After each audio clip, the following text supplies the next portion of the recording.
You're listening to the Labor Notes Podcast, our weekly show on rank and file news and organizing tactics. I'm Conference Workshops 2026, a Google Sheet in the Labor Notes Drive.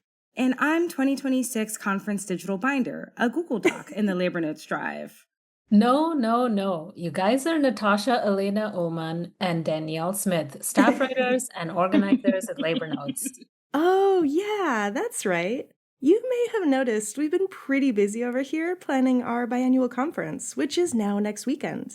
It's going to be one of our biggest, and dare I say best, yet, with nearly 5,000 attendees. But we're also still doing the other things you know and love from Labor Notes, like putting out our monthly magazine and posting organizing resources online.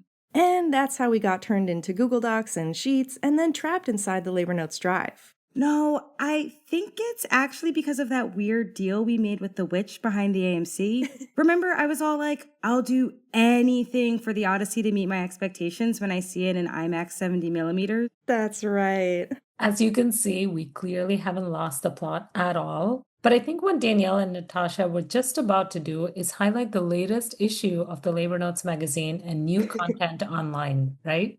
That's right. We've published and posted incredible stories of organizing, from how the California educators in the We Can't Wait campaign mounted a series of strikes that won stronger contracts, to a major win for bus manufacturers in the South. There's also a great article on when and how to start a reform caucus, and some tips on opening up bargaining. Not to mention the latest book in our store, Running for Local Union Office. How will we ever decide what to talk about today? Well, maybe it's just because I've been turned into a spreadsheet, but I really loved our coworker Lisa Shu's article, List Building 101, or How to Expand Your Reach as a Troublemaker.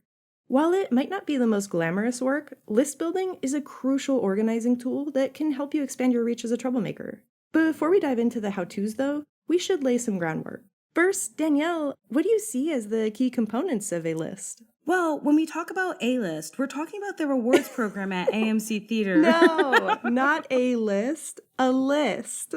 Oh, sorry. When we talk about a list in the context of labor organizing, we're generally talking about a list of our coworkers. We want to include important details like their names and contact information, but also other information that might be relevant to our organizing, like what department they're in, what shift they work, what their job is. You also want to keep track of their support for various organizing efforts, whether it's an initial unionizing drive or a petition or a march on the boss.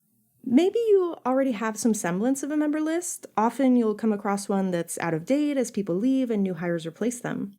It may also be missing key information like actions taken in support of the union. Or maybe you're starting from scratch. No biggie. The important thing is to start. Everyone needs a list. As Lisa says in the article, a good, well-maintained list and knowing how to use it can be the difference between a failed campaign and a successful one. One thing to keep in mind is that any good organizing campaign is also actually a list-building opportunity. As Lisa writes, a petition can be a good way to build a list. So can a survey or a pledge. If you're organizing in a reform caucus or an underground union campaign, you might be starting with just a few contacts that you're trying to expand from. That's why you also want to think about what networks you already have, especially if you're in a workplace where people aren't always in shared spaces. Who have you worked with on a project together? Who are the people in their networks? And of course, the most crucial tool in an organizer's arsenal, posting. If you've got a campaign website or a social media presence, you want to make it easy for people to sign up for emails or share their contact information with you in some way. I'm just kidding. Posting isn't the most crucial tool. The most crucial tool is telling people that if they sign up, they can get a cool union jacket. That is my truth. But yeah, you don't want to get too focused on tracking your social media metrics, especially if it's not translating into actual contacts that you can bring into your organizing campaign. But if someone leaves a comment, honestly, even if it's criticizing your efforts, reach out to them. Clearly, they're invested on some level, and people may surprise you. So sorry you're hearing this on the Labor Notes podcast first, but Twitter isn't real life. Okay, so I've got... I've got my list. Now what do I do with it? Well, you put it to work. In addition to setting up one-on-one conversations, you'll want to lean on those lists for mass emails and texts in critical parts of your campaign.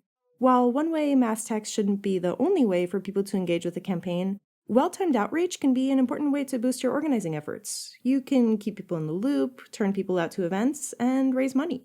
Another crucial way to use your list is as a way to assess the strength of your organizing. Where do you have a lot of supporters? Are there places you literally aren't in touch with anyone? Are there gaps you notice that might be impacting your organization, like where certain coworkers are located or what languages they speak?